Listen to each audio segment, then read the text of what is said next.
I want to now bring in editor-in-chief of thehill.com, Bob Cusack. Bob, Alex just took the word right out of my mouth. I mean, awkward. Awkward today. What are you expecting from this meeting? Yeah, it's definitely going to be kind of deliciously awkward for people who can watch on. And, obviously Trump knows his way around the White House, but this is protocol. And I think it's good that Biden called Trump, even though they've gone at it and they'll never like each other. And who knows, it could be a tense moment here or there. But I think also because Trump won, he kind of revels in that awkwardness, especially because he can spike the ball today. Yeah, and VP Harris won't be around, correct? Any word on where she might be today? Is she out of the White House vicinity altogether? Yeah, she's not going to be there. I haven't checked her schedule, but she might be just conveniently busy at that time. Yeah. Let's talk about the other big news. I'm officially in the season where I'm waking up to new picks, new appointments every morning because I go to bed so early to anchor the show. Pete Hegseth for Defense Secretary. I will say he's a captain in the Army National Guard, 2 Bronze Stars, tours in Iraq and Afghanistan, a Princeton grad. But, Bob, is he qualified for this job? Well, that's a question a lot of senators are going to be asking. Certainly, he is a veteran, as you mentioned, has credentials. But, as we were getting these picks since last week's big win for Trump, they've been, somewhat traditional for Republicans until this one. This caught a lot of people off guard, as Alex was saying, and he's going to have to prove himself in confirmation hearings.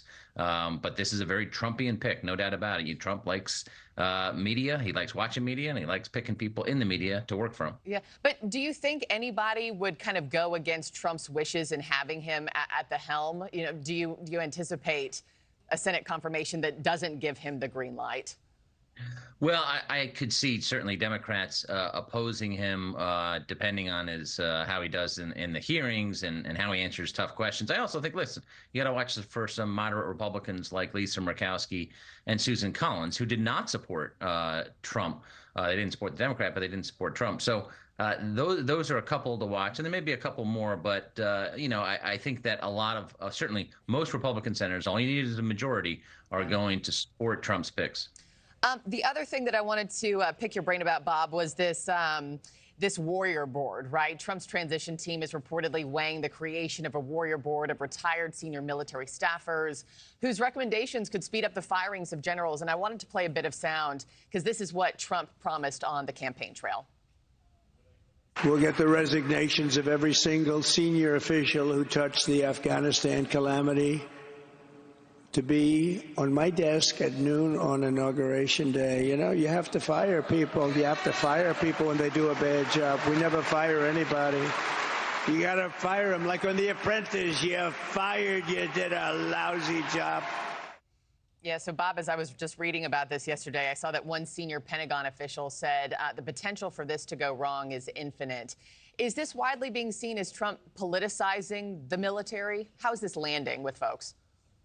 Well, it remains to be seen, and the details of how this commission would work are still a bit hazy. But this is a totally new idea that he's throwing out there. So this is new territory. Now, at the same time, Trump has been upset. He mentioned you showed the clip from Afghanistan. Obviously, he's been in touch with the victims of that tragedy, and also he was at odds with Mark Milley, the former Joint Chiefs of Staff, in his first term. So there's some people certainly on the military side that Trump wants to get back at. Lastly, Bob, before I let you go, Republicans voting on their next Senate leader today. Senator Rick Scott reportedly picking up 2 more endorsements just last night. What are you expecting to happen from this secret election? Scott's picked up some momentum.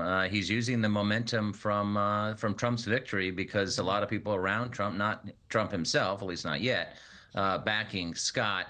But I still think, remember, this is a secret ballot, and I still think you're going to see one of the Johns, whether that's Cornyn or Thune, win.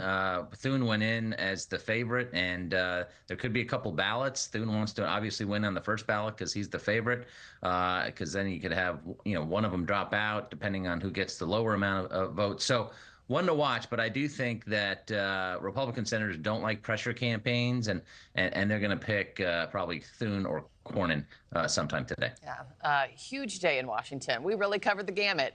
Bob Cusack, thank you so much as always. Appreciate it, sir.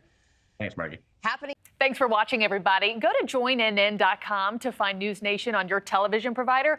Also, don't forget to click that red subscribe button below to get more of NewsNation's fact-driven, unbiased coverage.